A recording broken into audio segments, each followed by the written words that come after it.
Today I'm going to show you this exercise, which is based on triad pairs, and it's really excellent for dexterity, hand shifts, accuracy, fluency, and speed. All kinds of brilliant bass techniques you can use. Now, triad pairs, they're just adjacent triads that come from a scale. So in this case, we're using C and D and different inversions of that. I'll explain all of this as we go, and I've got 3 notated versions of this exercise, but you can really make up lots of different things. So let's look at the first one, and as we go I'll explain. So we've got C triad, and a triad is just the first, third and fifth notes of a scale. Then if you go 2 frets across you get to D. That's a triad pair. That's where you've got 2 triads next to each other. And in the exercise I'm going root, major third, fifth, and then on the way back down on the D you're going fifth, major third, root. But I'm not really thinking about it like that. I'm just using different variations of it. And then we've got the inversion of the triads. And all an inversion is, if you look at this diagram here, all of this you can download below. An inversion is where you take a chord or an arpeggio and you start on a different note other than the root. So this is a root position triad. Starting on C, that's the root. If we start on the third, which is E in this case, a little shape there, we have inverted the chord. And that's a first inversion, okay? And that explains the C over E. And when you see slash chords like that, that is referring to inversions. And it means C with an E in the bass. E is the lowest note. So we've got root position, then we've got first inversion, then we've got second inversion, and that's really what we're doing here. We're doing 2 triads in root position, and then carrying on, first inversion, second inversion, and then we're at the end. That's all we're doing. And because they're both the same quality of chord, i.e. major, you can just do the same pattern and move across 2 frets each time. So I'm going to just go from the notated exercise at the top and do it slowly.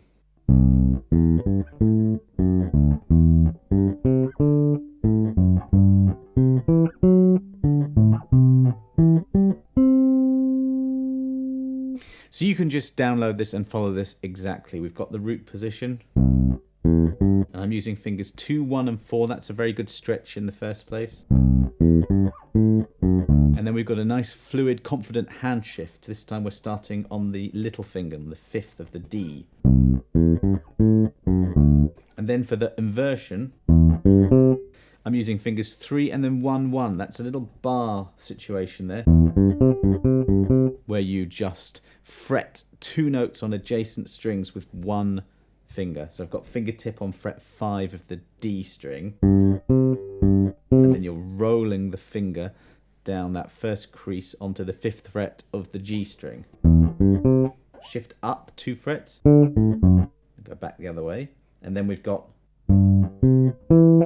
the second inversion portion of the exercise. And here I'm barring using the middle finger. You can, if you want, go 2, 3, 1. I think it's nice and neat to do that though. And then you go 2 frets up, and then another shift to the beginning again. But you can start on any of these notes and make up any different things here, because I guess this is commonly used in jazz improvisation, really. So, you know.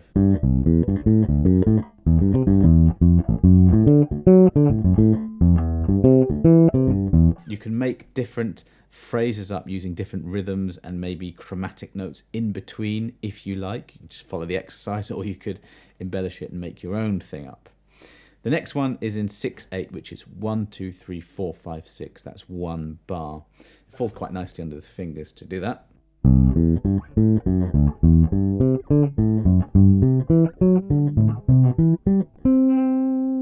Now you'll get this as you go. You'll get that this one, you know, is just 1 shape, 2 frets apart. That's if you play it root, major third, 5th. And then this next one is the first inversion, 2 frets apart, and this next one second inversion and it's 2 frets apart. You'll see how that works.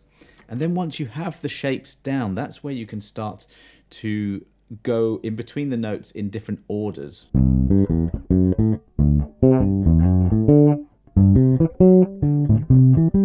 It starts to sound a bit more musical if you do that. You can also do this. Add the octave in, and then when you go to the first inversion, you can stretch out to play that note. And then 2 frets higher. When you go to the second inversion, same thing, you can go.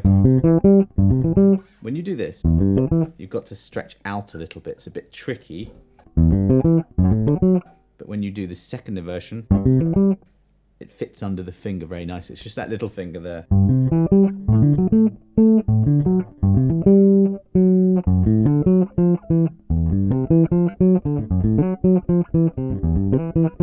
And so, you know, you can make this exercise your own. The third one does something very similar, but we go like this. So we just return to the third in that situation.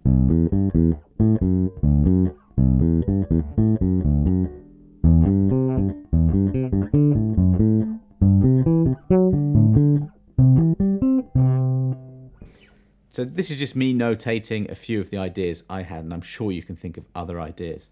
Because we're going in this direction, you have to keep the hand shifts nice and smooth to get there in time.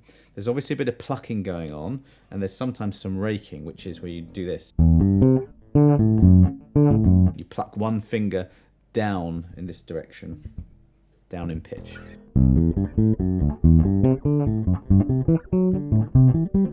Really good for just getting the hand moving across and coordination going and speed. If you find this tricky, you do the age-old thing in bass technique, which is to slow it right down to the technique you feel comfortable with and build up only from that tempo. One more thing, I guess I'm not using the E string at all here, so I'm muting it by, in this case, just using my thumb, floating thumb technique, that's called. Suppose you could also rest your thumb on that E string because I'm not using it. And therefore, you won't get any extraneous string noise going on. So that's another thing you can practice is your muting. You just want everything to sound nice and clean as you're going. So follow the link below, download that PDF and follow it, note for note, and have a look at the shapes as well. And once it clicks and you read and you see what I'm trying to explain to you, if it's a bit confusing for you, you will get it. Once you sort of see it, you'll know what you're supposed to do. And at that point, you can start to mix things up a little bit, put some rhythms in there, do some different phrases and try to make it sound a little bit more musical. But this is a technical exercise. It's a dexterity thing. But of course you can use this in solos or walking bass lines or any kind of bass line really. You can use this triad pair idea wherever you see fit. I hope you got something from that lesson. If you do like these kind of exercise videos, now this one right here is one of my favorite ever bass exercises. I use it all the time for dexterity, but also actually in composing bass lines. So if that's something you want to check out, then watch that video. Thanks very much for watching this one though, and I'll see you next time.